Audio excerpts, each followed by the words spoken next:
pesanan saya kepada masyarakat, jagalah sungai kita, sayangilah sungai kita. Janganlah buang sampah di dalam sungai sehingga mencemarkan air. Bismillahirrahmanirrahim. Assalamualaikum warahmatullahi wabarakatuh. Selamat bertemu saudara dan saudari sekalian. Hari ini saya tidak membaiki peralatan jentera ataupun peralatan yang lain-lain. Saya nak membawa saudara-saudari menyelami tentang bagaimana air itu dirawat di dalam sebuah loji, yang mana air merupakan unsur yang paling penting kepada manusia. Dan saya teringat kisah Nabi Ibrahim alaihissalam, anaknya Nabi Ismail dahagakan air. Siti Hajar mencari air, berlari-lari anak dari Bukit Marwah ke Bukit Safar, dan dengan kuasa Allah Subhanahu Wa Taala air muncul di bawah tapak kaki Nabi Ismail. Itu kisahnya air Zam-Zam sehingga ke hari ini. Bezanya air Zam-Zam itu adalah air yang suci bersih tanpa diproses. Tetapi air yang sampai ke rumah kita melalui berbagai-bagai proses, ada 4 proses di mana air dipam daripada sungai, yang mana air sungai itu maklumlah di Malaysia ini bukanlah bersih sangat, warnanya kopi susu, teh susu dan sebagainya. Jadi dengan itu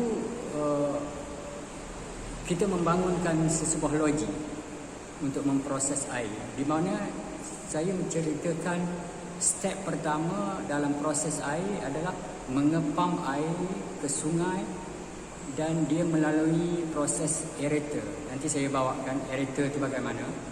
Aerator adalah satu proses di mana membuang logam-logam ringan yang ada di dalam air. Contohnya membuang iron, amonia dan sebagainya. Kemudian pergi kepada proses yang kedua, iaitu proses pengenapan. Penapan adalah satu proses di mana kita membuang algae pula di dalam air. Dan pengenapan ini ada chemical yang kita dos di dalam air, iaitu sejenis chemical yang bernama lime, di mana apabila air mengalir ke tangki pengenapan, lime akan memisahkan algae daripada air sedikit menjadi jernih. Kemudian gerak ke satu tangki lagi, dipanggil tangki filtration. Di dalam tangki filtration, air sekali lagi didos bahan kapur, di mana kapur pula untuk menjaga keaslian air. Air yang keluar daripada filtration mestilah 7 pH. Di filtration juga air didoskan akhir sekali dengan klorin. Klorin adalah satu bahan untuk membunuh bakteria, di mana anda dapat melihat saya berada sekarang di bilik chlorination, di mana tangki-tangki gas klorin tersimpan di sini dan alatnya untuk dos klorin di sana. Selepas pengklorinian, air itu dipam ke tangki yang lebih tinggi, iaitu tower tank. Nanti saya tunjukkan tower tank itu bagaimana, ada di luar loji. Baik, saya akan tunjukkan peringkat pertama ini adalah berada di chlorination. Ini gas yang tersimpan di dalam chlorination. Dalamnya ada 2 tekanan. Gas ini sangat bahaya ya. Orang-orang yang terlatih sahajalah yang boleh mengendalikan klorin ini. Klorin ini adalah satu bahan di mana yang boleh membunuh manusia. Tapi di dalam air kita hanya dos sebanyak kurang dari 2 ppm. 2 part per million, tak boleh lebih. Sistem shutdown system, di mana apabila klorin ini bocor, kemudian ada sensor di sana. Sensor itu mengesan dan memberi isyarat kepada alat ini, controller di luar. Alat ini automatik menutup waf klorin. Waf klorin akan ditutup oleh alat ini apabila ada kesan kebocoran. Kita pergi bilik sebelah. Ini pam air, dan di sini adalah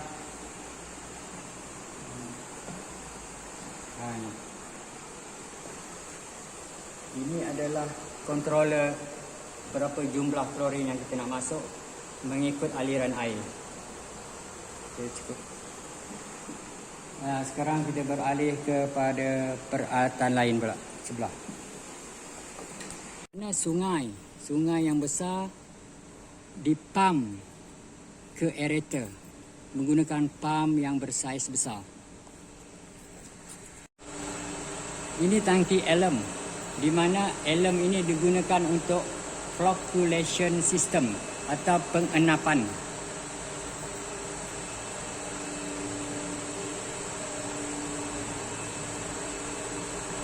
Di sini pula adalah lime untuk mengawal pH air dan peralatannya di sana.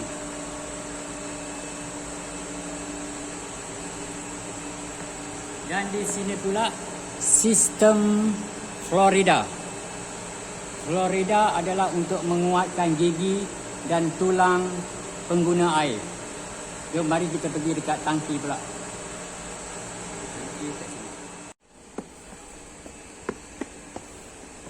Okey, kita menuju ke aeration.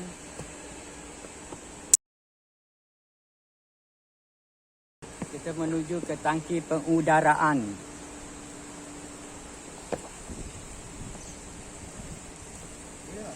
Boleh.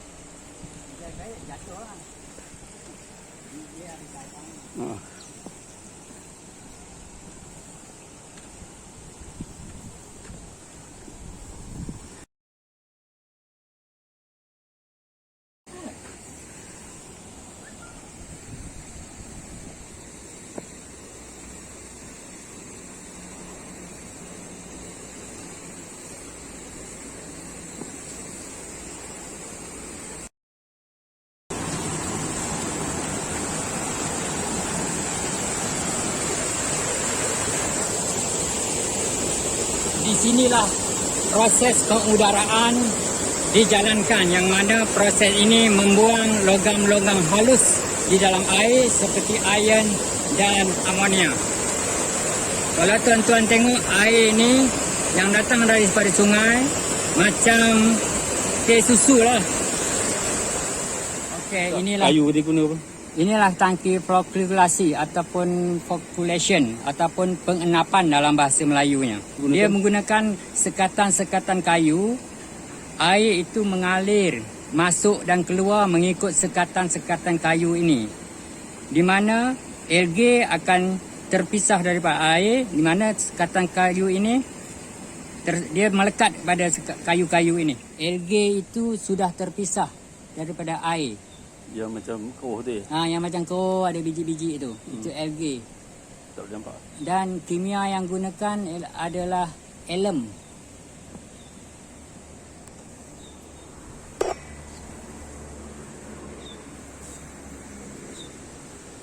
Air semakin bersih,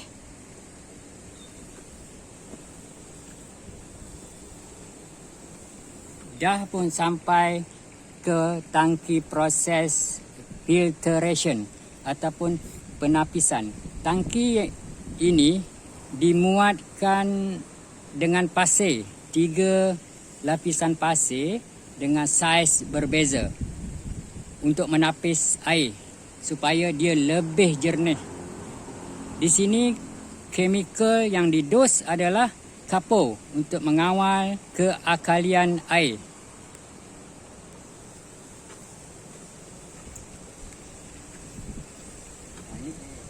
Lagi jernih. Ini pun sama. Ini nampaknya lagi jernih.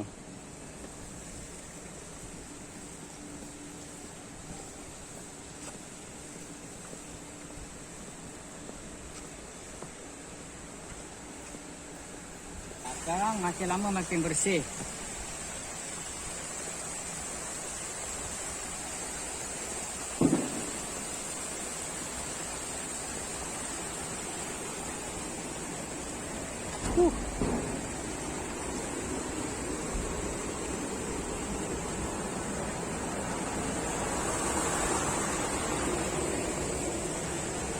Okey, sekarang kita dah sampai ke proses yang terakhir, iaitu di mana klorin didos ke dalam air bersih ini. Air bersih ini akan dihantar atau dipump ke tower tank. Itu tower tank dia. Di mana daripada tower tank itulah air ini dialirkan rumah ke rumah. Dah. Okey, kita dah sampai di atas bangunan ini, di mana alat ini dipasang. Alat ini adalah untuk melihat kejernihan sampel air. Dia ada 4 tahap di situ sampel air, di mana makmal akan merujuk pada warna dia di sini ya. Kita pergi pada makmal.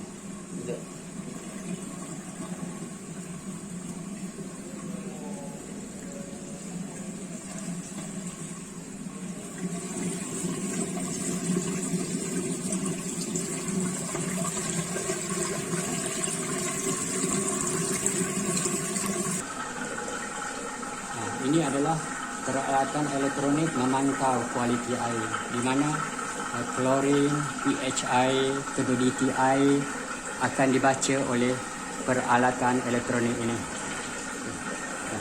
Okey, sekarang berada di tempat di mana intake, di mana air itu dipam menggunakan pam berkuasa tinggi, berkapasiti besar. You tengok Sungai Perak, air dia macam mana?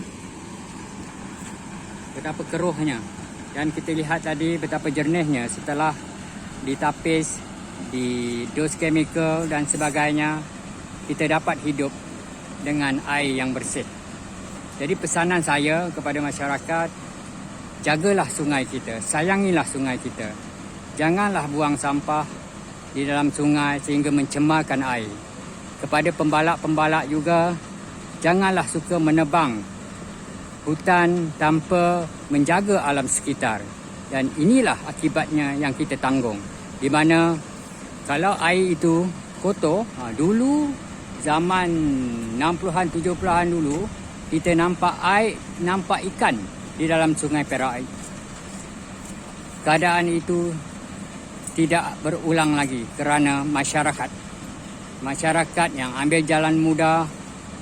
Kepada petani-petani pula, jangan suka membuang sisa-sisa racun ke dalam sungai. Yang saya mahukan, air sungai ini mestilah jernih seperti mana sungai-sungai di negara maju, di Eropah, di Amerika. Mereka cukup menitik beratkan tentang pencemaran ini.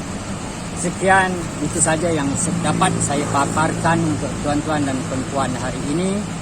Saya pun sebenarnya berpeluh juga kawan saya, kameraman. Naik tangki.